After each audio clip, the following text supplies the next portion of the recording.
Hello and welcome Albion community to another Albion Online Dev Talk.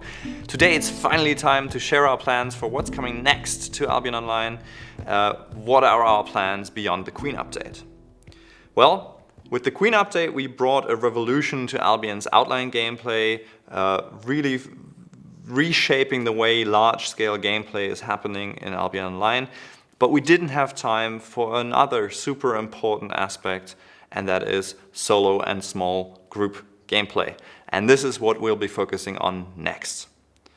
For the improvement of solo and small group gameplay, we have two exciting features lined up.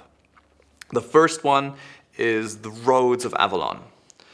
With the next update, we're planning to reveal these mystical paths through the mist that form an ever-shifting network of connections all across Albion, which only let through a limited number of players at each time and which only exist for a limited time in the world.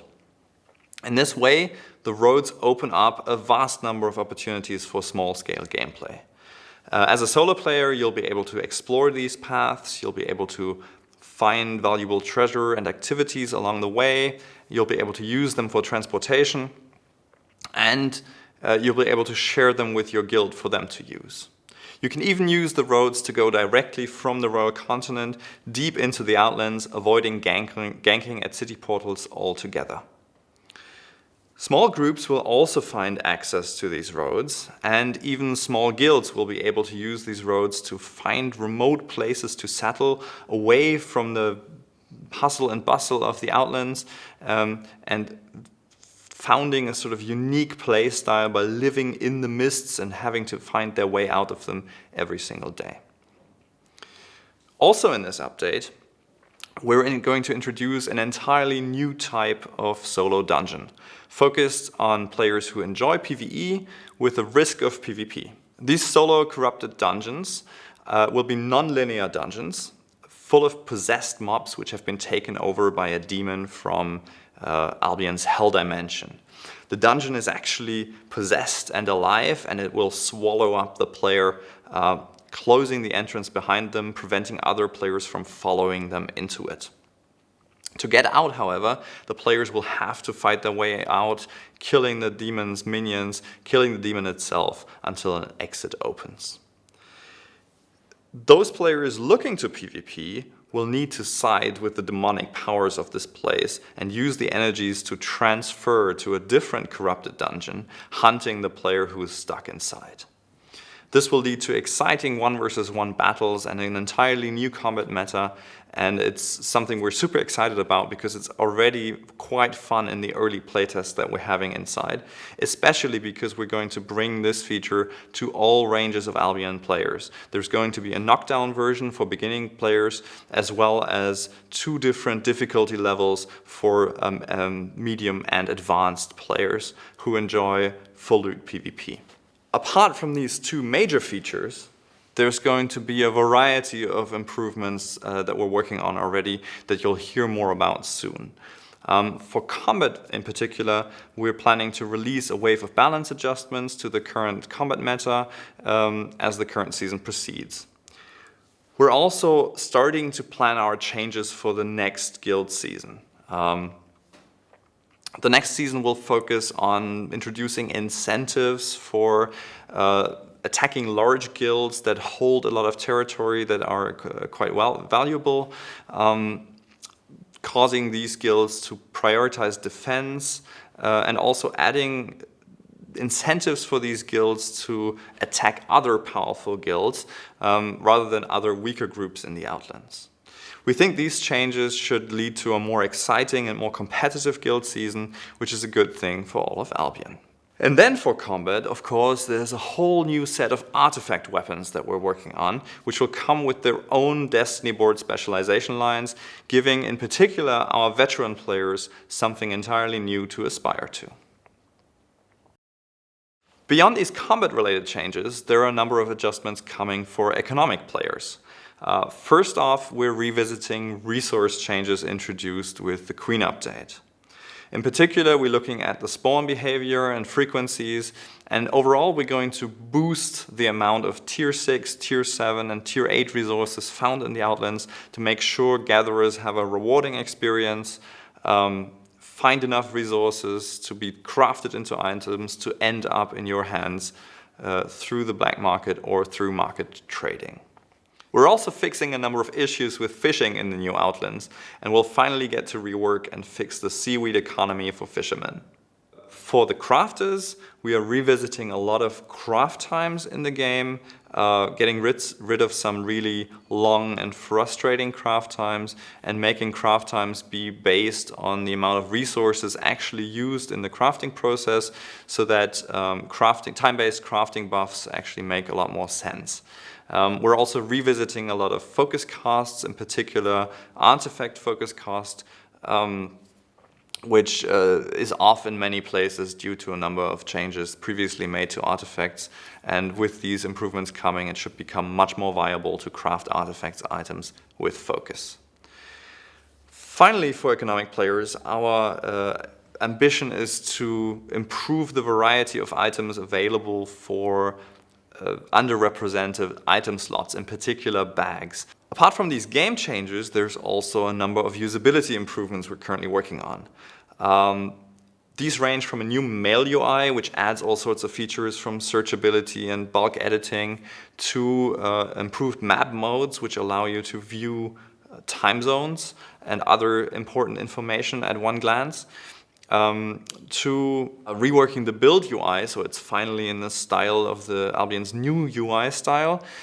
But the most exciting feature that we have in the works when it comes to usability, to me, is the quick equip and quick buy feature.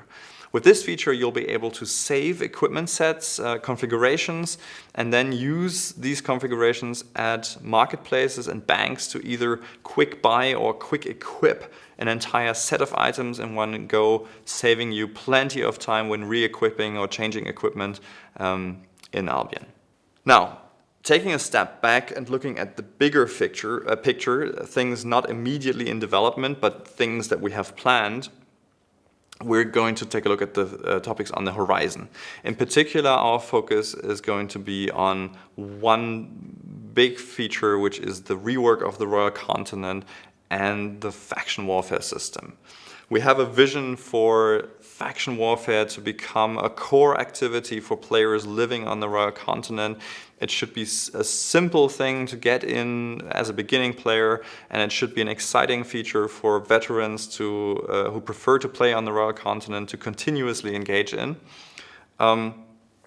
And our idea is to have it feel more like a realm versus realm activity in other MMOs. So you should be more committed to the particular faction that you've signed up with. You should be rewarded for gaining standing with them, earn meaningful rewards. And of course, there should be exciting battles between these factions that it's easy to become a part of and just join in as a fun way of enjoying larger scale battles and smaller scale battles on the Royal Continent. In terms of the open world experience of Albion, we think the next step really is to improve the mount balancing and the variety of different mounts.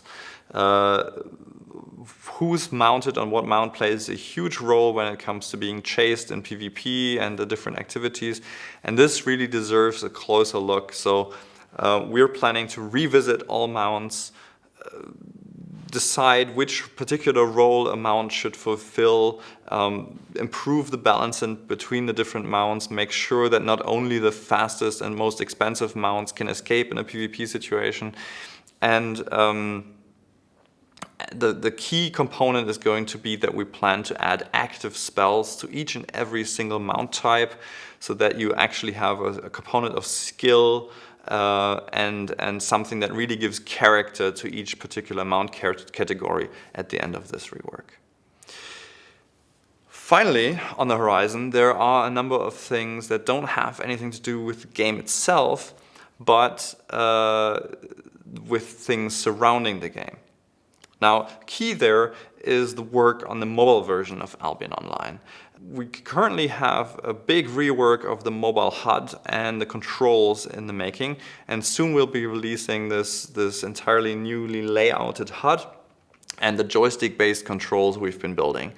There'll also be an auto downloader for patches on mobile, which will go into testing at some point. So there is a huge number of improvements coming for players playing the mobile versions.